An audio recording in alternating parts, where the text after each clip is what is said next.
আসসালামু আলাইকুম রহমতুল্লাহি ওবরাকাতু। Welcome to easy commerce campus class 9-10 SSC হিসাব বিজ্ঞান অধ্যায় 3 দুইতরফা দাখিলা পদ্ধতি পর্ব 6। আজকে আমরা এই পর্বে যে সমাধানটা করব সেটা হচ্ছে সৃজনশীল 4-এর সমাধান করব। এর আগে আমি তোমাদেরকে 5টা পর্ব দিয়েছি, যেখানে আমি তোমাদেরকে দুইতরফা দাখিলা পদ্ধতি কিভাবে করতে হয়, ডেবিট ক্রেডিট আর আর একটা সৃজনশীলেরও সমাধান করায় দেখাইছি। চলো শুরু করা যাক। সৃজনশীল 4-এ ক নাম্বারে বলছে প্রারম্ভিক মূলধনের পরিমাণ নির্ণয় করো। তো প্রারম্ভিক কথার অর্থই হচ্ছে বছরের শুরুর পহেলা তারিখ, মানে পহেলা জানুয়ারি হচ্ছে প্রারম্ভিক, আর আমাদেরকে বলছে প্রারম্ভিক মূলধনের পরিমাণ নির্ণয় করো। তাহলে আমরা দেখি যে 1 তারিখে কি কি বলছে। তো উপরে উদ্দীপকে দেওয়া আছে আলম সার্ভিস সেন্টার পহেলা জানুয়ারি 2017 তারিখে নগদ 5 লক্ষ টাকা ও 75,000 টাকার আসবাবপত্র এবং 55,000 টাকা ব্যাংক ঋণ নিয়ে একটি কম্পিউটারে প্রশিক্ষণ কেন্দ্র শুরু করেন। উক্ত মাসে তার লেনদেনগুলো ছিল। তো আমাদের লাগবে পহেলা তারিখ, কারণ প্রারম্ভিক মূলধন নির্ণয় করতে বলছে। আর প্রারম্ভিক কথার অর্থই হচ্ছে যে পহেলা তারিখে যে লেনদেনগুলো নির্ণয় করছে। তো আমরা পহেলা তারিখের শুধু মূলধনটা নির্ণয় করব। আমরা শুরু করি। ক, ঘটনা খুবই সোজা হবে। তারিখ বিবরণ টাকা টাকা।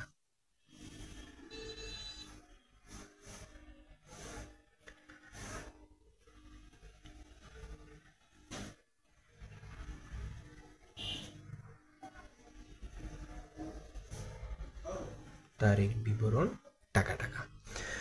তো আমরা যাই কত সাল, 2017 সালের অঙ্ক। 2017 জানু 1। তো মূলধন মালিক যেই জিনিসগুলো ব্যবসায় দেয় সেটাই হচ্ছে মূলধন। এখানে বলা আছে পহেলা জানুয়ারি 2017 তারিখ নগদ 5 লক্ষ টাকা এবং 75,000 টাকার আসবাবপত্র, 55,000 টাকা ব্যাংক ঋণ নিয়ে একটি কম্পিউটার প্রশিক্ষণ কেন্দ্র শুরু করেন। মানে কম্পিউটার প্রশিক্ষণ শুরু করার সময় আলম সার্ভিস সেন্টার মানে মালিক প্রতিষ্ঠানকে যা যা দিছে সেটাই হচ্ছে মূলধন। তো মালিক দিছে হচ্ছে নগদ কত টাকা, 5 লক্ষ টাকা, এবং আসবাবপত্র দিছে, আসবাবপত্র মালিক দিছে, প্রতিষ্ঠান পাইছে। তাহলে এটা এক ধরনের মূলধন। আসবাবপত্র দিছে 75,000 টাকা।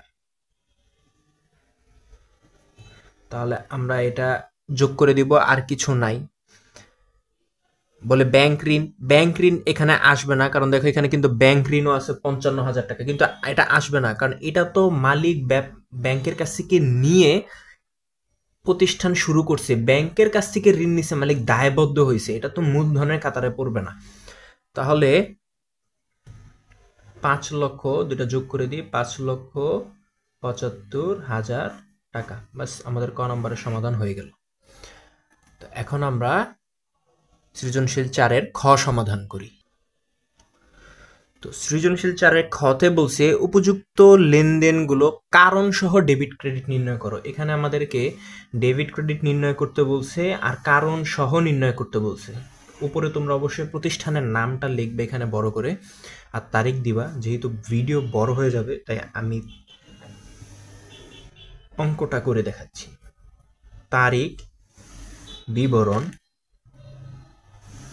ডেবিট টাকা, ক্রেডিট টাকা, আর একটা কারণের ঘর থাকতে হবে, কারণ আমাদেরকে কারণ সহ এখানে উল্লেখ করে দেখাইতে বলছে।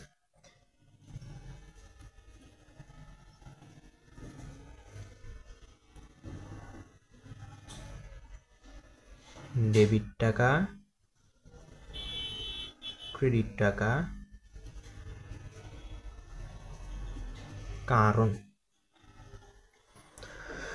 দেখো আমাদেরকে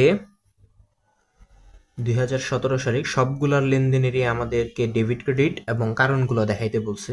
2017 সালের এখানে জানুয়ারি মাসের, তো জানুয়ারির পহেলা তারিখ, জানুয়ারির পহেলা তারিখে কি কি হয়েছে, মানে আমরা কি কি পাইছি এবং আমরা কি কি আমাদের কাছ থেকে গেছে সেগুলো আমাদেরকে দেখাইতে হবে।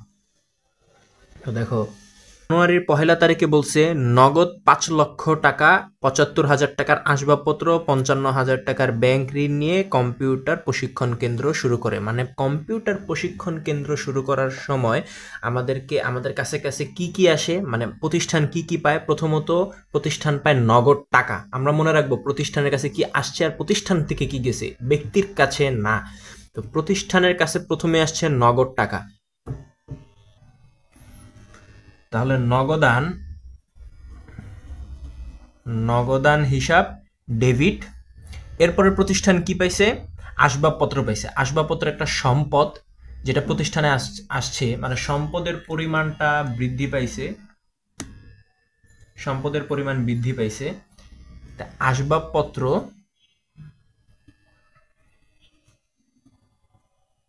হিসাব ডেবিট। আর কি হয়েছে এখানে? এই দুইটা জিনিস মালিক কি দিছে? ব্যবসায় মূলধন হিসেবে দিছে, আর মূলধন ক্রেডিট দিকে যায়। তাহলে মূলধন হিসাব ক্রেডিট। আর মালিক কি করছে? ব্যাংক ঋণ নিছে, এটা ব্যাংকের কাছে মালিক দায়বদ্ধ। তাহলে ব্যাংক ঋণ হিসাব ক্রেডিট, কারণ দায় ক্রেডিট দিকে যায়, আমাদেরকে দিতে হবে এই টাকাটা। ভবিষ্যতে কাকে দিতে হবে? ব্যাংকে দিতে হবে।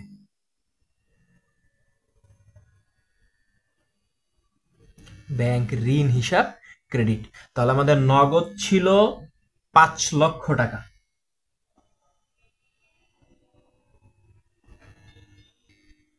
তাহলে আমার নগদ ছিল 5 লক্ষ, এটা ডেবিটে গেছে।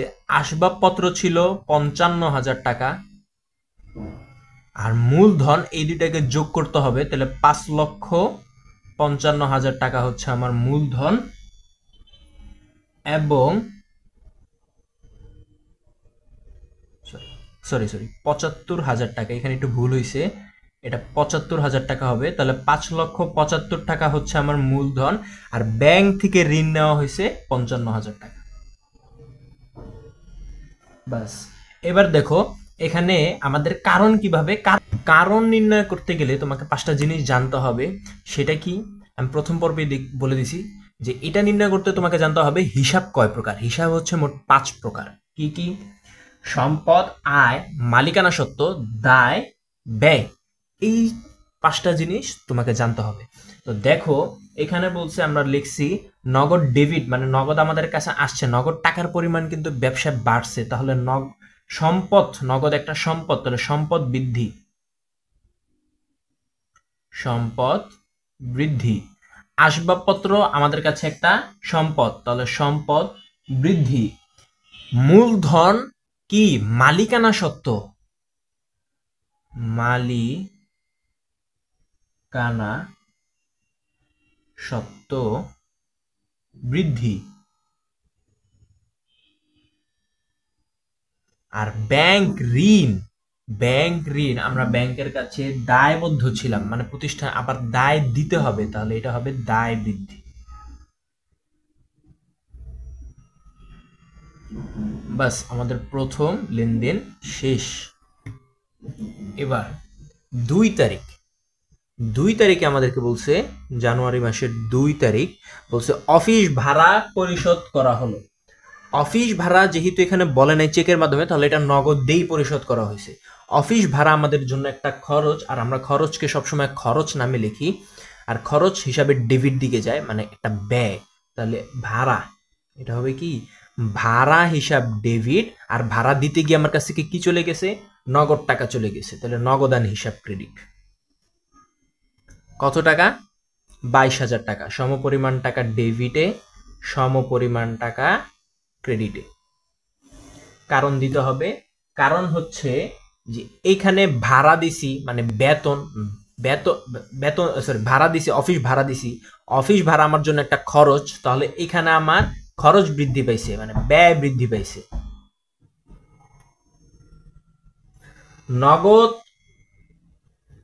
নগদ হচ্ছে আমার সম্পদ। নগদ কি? এটা আমার নগদ টাকা, লিকুইড মানি, এটা আমার কাছে সম্পদ। তো নগদ টাকার পরিমাণ এখানে কিন্তু এই বেতন যে দিছি, ভাড়া দিতে গিয়ে আমার কাছ থেকে নগদ টাকা চলে গেছে, মানে আমার সম্পদের পরিমাণ কমছে, তাহলে সম্পদ হ্রাস, সম্পদের পরিমাণ হ্রাস পাইছে। নাম্বার 10 তারিখে আমাদেরকে বলছে কাগজ ক্রয় করা হলো 5,000 টাকা। কি ক্রয় করছে? কাগজ ক্রয় করছে। কাগজ কলম প্রতিষ্ঠানের জন্য যদি কখনো ক্রয় করে, তো কাগজ কলম এটা প্রতিষ্ঠানের জন্য একটা মণিহারি।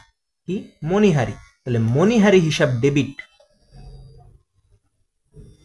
মণিহারি হিসাব ডেবিট। আর এই কাগজ কলম ক্রয় করতে গিয়ে আমার কাছ থেকে নগদ টাকা চলে গেছে, তাহলে নগদান হিসাব ক্রেডিট।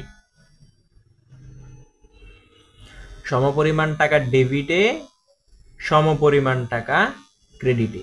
মণিহারি যে ক্রয় করছি, এই মণিহারি ক্রয় করছি, আমার সম্পদের পরিমাণ কমছে, তাহলে আমার একটা ব্যয় হয়েছে। সম্পদের পরিমাণ কমছে, আমার একটা ব্যয় হয়েছে, তাহলে ব্যয় আমার বৃদ্ধি পাইছে। ব্যয় কি হয়েছে? ব্যয় বৃদ্ধি পাইছে।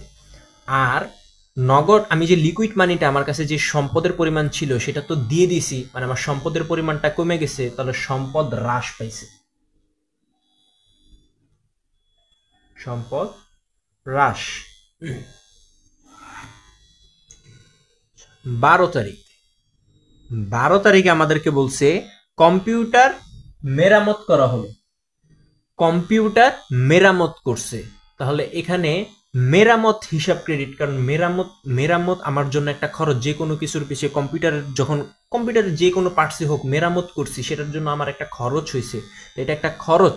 তাহলে আর খরচকে আমরা খরচ হিসাবে লিখি, তাহলে মেরামত হিসাব ডেবিট। আর মেরামত করতে গিয়ে আমার কাছ থেকে নগদ টাকা চলে গেছে, তাহলে নগদান হিসাব ক্রেডিট।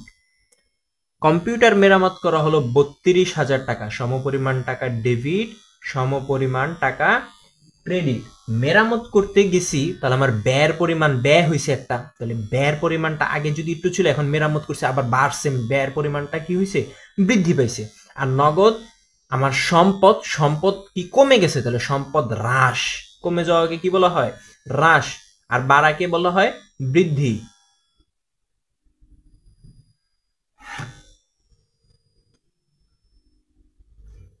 জানুয়ারি 20 তারিখে বলছে মজুরি প্রদান চেকে করা হলো 8,500 টাকা। মজুরি আমার জন্য একটা খরচ, আর খরচকে আমরা সবসময় খরচ দিকে লিখি, আর খরচ হিসাবে ডেবিট দিকে গিয়ে বসে। তাহলে মজুরি হিসাব ডেবিট। আর মজুরি কিন্তু আমি নগদে দেই নেই, মজুরির টাকাটা আমি পে করছি চেকের মাধ্যমে। চেক সম্পর্ক রাখে ব্যাংকের সাথে, তাহলে ব্যাংক হিসাব ক্রেডিট। সমপরিমাণ টাকা ডেবিটে, সমপরিমাণ টাকা ক্রেডিটে। মজুরি প্রদান করছি, আমার এটা একটা ব্যয় হয়েছে, আমার ব্যয়ের পরিমাণ কি হয়েছে? বৃদ্ধি পাইছে, ব্যয় বৃদ্ধি পাইছে। ব্যাংকের মাধ্যমে আমি টাকাটা দিছি, পরিশোধ করছি, ব্যাংকের মাধ্যমে হলে কি হয়েছে? সেটা তো আমার একটা সম্পদ। ব্যাংকে যে আমার নগদ টাকাটা ছিল সেটা তো আমারই, সেটা তো আমার এক ধরনের সম্পদ। আমার সম্পদের পরিমাণটা কমে গেছে, তাহলে সম্পদ হ্রাস।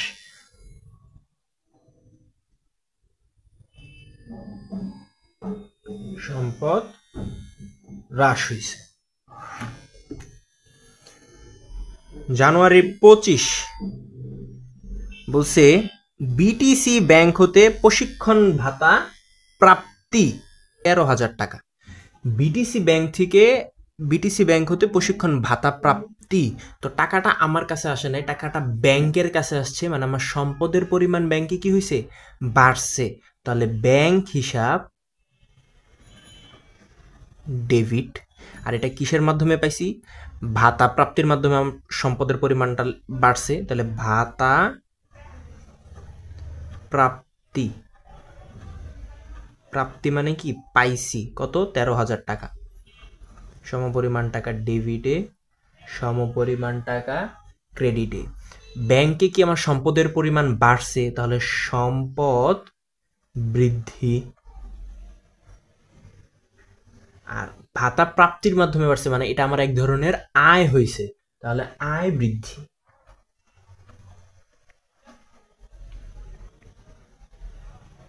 আমাদের খ নাম্বার শেষ। এখন আমরা গ নাম্বারের সমাধান করব। নাম্বার গতে বলছে 25 জানুয়ারির লেনদেনের অবলম্বনে একটি ক্রেডিট ভাউচার প্রস্তুত করো। ভাউচার কিভাবে প্রস্তুত করতে হয় এটা আমি তোমাদেরকে আগের পর্বে দেখাইছি। তো তাহলে 25 জানুয়ারির লেনদেনটা আমরা আগে পড়ি। জানুয়ারি 25 বলছে বিটিসি ব্যাংক হতে প্রশিক্ষণ ভাতা প্রাপ্তি ভাউচার নং 503 13,000 টাকা। তাহলে প্রথমেই আমাদেরকে যেটা করতে হবে, প্রতিষ্ঠানের নামটা উপরে বড় করে লিখতে হবে। প্রতিষ্ঠানের নাম কি? উদ্দীপকে যে নামটা দেওয়া থাকবে সেটাই হচ্ছে প্রতিষ্ঠানের নাম। আলম সার্ভিস সেন্টার, আমরা আগে প্রতিষ্ঠানের নাম লিখি।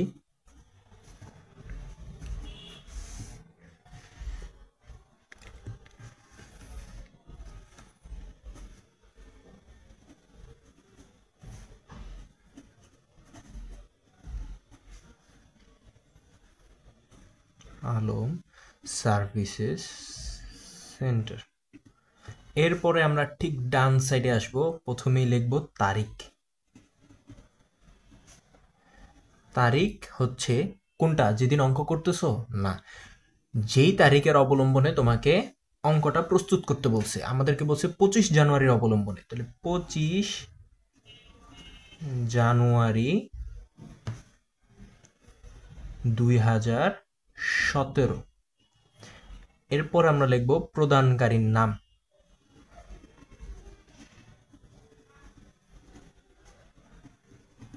প্রদানকারীর নাম, প্রদান কে করছিল? BTC bank, BCT bank. এরপরে লিখব ঠিকানা। ঠিকানা যদি দেওয়া থাকে তাহলে দিবা, যদি দেওয়া না থাকে তাহলে ডট ডট ডট দিয়ে চলে যাবা। এরপরে আসবো আমরা ঠিক বাম সাইডে। বাম সাইডে প্রথমেই লিখব, যেহেতু এটা ক্রেডিট ভাউচার প্রস্তুত করতে বলছে, তাহলে ক্রেডিট ভাউচার নং।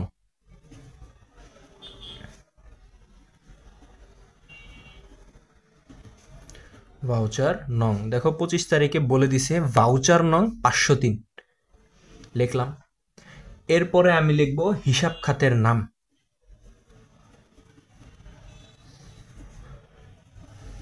হিসাব খাতের নাম, এটা আমার জন্য আয় হইছে, তাহলে আয়। এরপরে এখানে আমরা বড় করে লিখব কি? Credit voucher.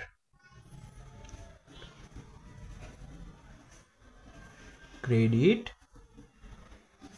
ভাউচার। এরপরে এটাকে আমরা বক্স করে দিব একটা। এইগুলো সব যত ছক আঁকতে হবে, বক্স করতে হবে, সব তোমরা পেন্সিল দিয়ে করবা। এরপরে এখানে আমরা একটা ঘর আঁকবো। ঘরটা হচ্ছে কি? তারিখ বিবরণ টাকা। তারিখ বিবরণ টাকা, খুবই ছোট একটা ঘর হবে।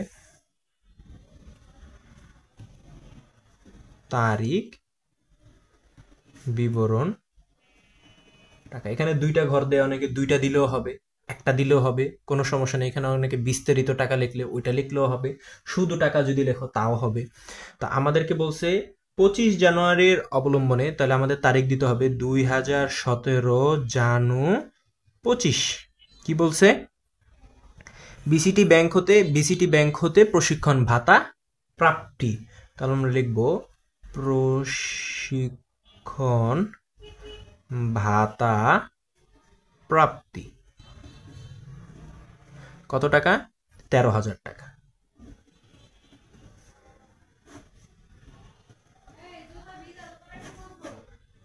এরপরে এই টাকাটারে আমরা নিচে লিখব এখানে টাকা কথায়। টাকা কথায় কি? 13,000 টাকা। 13,000 টাকা মাত্র। আমি বলছি ডেবিট ভাউচার প্রস্তুত করো অথবা ক্রেডিট ভাউচার প্রস্তুত করো, ভাউচারে সবসময় 4 জন ব্যক্তির স্বাক্ষর থাকে। কি? ক্যাশিয়ারের স্বাক্ষর, হিসাবরক্ষকের স্বাক্ষর, ব্যবস্থাপকের স্বাক্ষর, আর হচ্ছে গ্রহণকারীর স্বাক্ষর। তো এটাকে আমরা শর্টকাটে মনে কিভাবে রাখছিলাম? ক্যাহি ব্যাগ্রো। ক্যাতে ক্যাশিয়ারের স্বাক্ষর,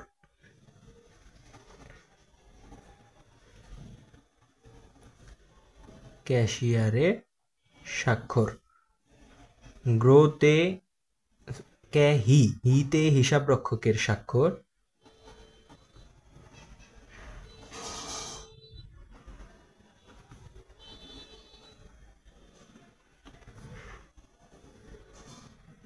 বেতে ব্যবস্থাপকের স্বাক্ষর, ক্যাহি বেতে কি ব্যবস্থাপকের, এটা আমি শর্টে তোমাদেরকে মনে রাখাইছিলাম যে কিভাবে মনে রাখতে হয়। ব্যবস্থাপকের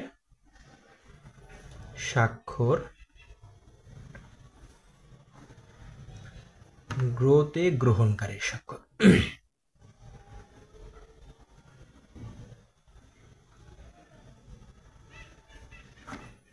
এরপরে পুরাটাকে একটা বক্স করব।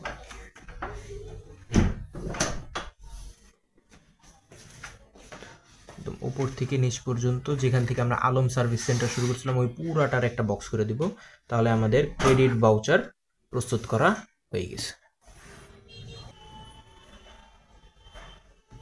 এখানে আমাদের সৃজনশীল 4 শেষ হইলো। আশা করি 4 নম্বর সৃজনশীলটা আমি তোমাদেরকে ঠিক মতো বোঝাইতে পারছি। যদি কোনো জায়গায় বুঝতে সমস্যা হয় তাহলে অবশ্যই আমাকে কমেন্ট করবা। আমি কমেন্টে তোমাদের রিপ্লাই দেওয়ার চেষ্টা করব এবং তোমাদের সমস্যার সমাধান করার চেষ্টা করব।